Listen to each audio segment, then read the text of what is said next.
দীর্ঘ অর্ধশতক, একটি জীবন, একটি মসজিদ, আর হাজারো মানুষের ভালোবাসার এক অনন্য মহাকাব্য। ফেনীর ছাগলনাইয়ার পাঠাননগর শিলুয়া চৌধুরী বাড়ির রসোয়ারা বেগম চৌধুরানী জামি মসজিদে ঘটে গেল এক ইতিহাস। ১৯৭৬ সাল থেকে টানা ৫০ বছর যিনি আলোর দিশারি হয়ে মানুষকে সঠিক পথ দেখিয়েছেন, সেই ৯৫ বছর বয়সী প্রবীণ ইমাম মাওলানা শামসুল হক মিয়াজিকে দেওয়া হলো এক রাজকীয় ও নজিরবিহীন সংবর্ধনা। ৫০ বছরের সেবার অনন্য উপহার হিসেবে ফুল দিয়ে সাজানো ঘোড়ার গাড়িতে চড়িয়ে বিদায় জানানো হয় এই প্রিয় মানুষটিকে। উনি আমাদের প্রায় ৫০-এর ঊর্ধ্বে আমাদের এখানে ইমামতি করেছেন। আমাদের শিক্ষক, আমাদের আরবি, আমাদের কোরআন শিক্ষায় শিক্ষিত করছেন উনি। আমার বাবারও শিক্ষক উনি। আমরা চাইতেছি না এরপরে উনি স্বেচ্ছায় বিদায় নিচ্ছেন।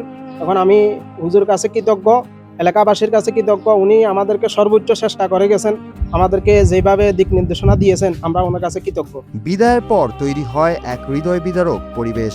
শুক্রবার জুমার নামাজ শেষে যখন এই গুণী মানুষটি মসজিদ প্রাঙ্গণ ছাড়ছিলেন, তখন গ্রামের নারী পুরুষ ছোট বড় সবার চোখেই ছিল অশ্রু। পুরো গ্রাম যেন শোক আর কৃতজ্ঞতার সাগরে ভেসে যায়। একদিকে গ্রামের তরুণেরা মোটর বাইকের শোভাযাত্রা দিয়ে রাজকীয় সম্মান জানাচ্ছিল, অন্যদিকে শত শত গ্রামবাসী অশ্রু সজল চোখে প্রিয় হুজুরকে শেষবারের মতো অভিবাদন জানাচ্ছিল।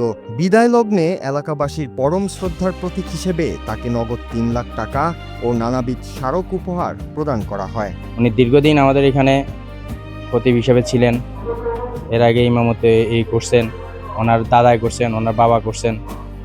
উনি শুধু খতিব হিসাবেই ছিলেন না, উনি আমাদের সবার শিক্ষক ছিলেন। তো ওনারা নিঃসন্দেহে ভালো মানুষ, বুজুর্গ লোক, আলেম, সুন্নি আলেম। এখন তো আমাদের এলাকাতে সুন্নি আলেমের খুবই অভাব। এই আমলে আমরা সুন্নি আলেম পাওয়া অনেক মুশকিল। আলহামদুলিল্লাহ ওনারা বংশানুক্রমে ক্রমে সুন্নি, তো ওনাদের কারণেই আমাদের এলাকাটাও সুন্নি অধ্যুষিত হয়েছে। আমাদের মধ্যম শিলুয়া চৌধুরী বাড়ি জামে মসজিদ স্থাপিত 1834 সাল, প্রায় 200 বছর আগের মসজিদ।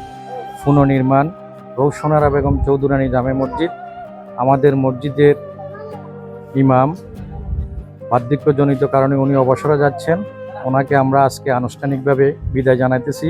জীবনের সোনালী সময়গুলো যে মসজিদের মেহরাবে কাটিয়েছেন, সেখান থেকে বিদায় নেওয়া সহজ ছিল না। বার্ধক্যজনিত কারণে অবশেষে অবসর নিতে হলেও হৃদয়ের বাঁধন রয়ে গেছে একই রকম। আবেগাপ্লুত কণ্ঠে ইমাম শামসুল হক বলেন, জীবনের একটি বড় অংশ এই মসজিদে আর এখানকার মানুষের মাঝে কেটেছে।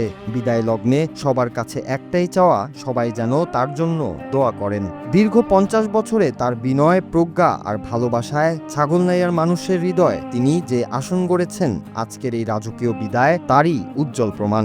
বিদায় না, আমি যে অল্প, আমার দক্ষিণ পাশে আমার অল্প পাও মাইল, আমি বিদায় চাইলেও আমি ওনাদের কাছে আমি ইনশাল্লাহ আসবো, থাকবো।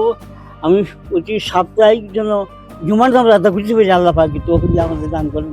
যদি আমি কোনো প্রকারের কোনো কারো কষ্ট হয়ে আল্লাহর রাস্তায় আরো ক্ষমা করি।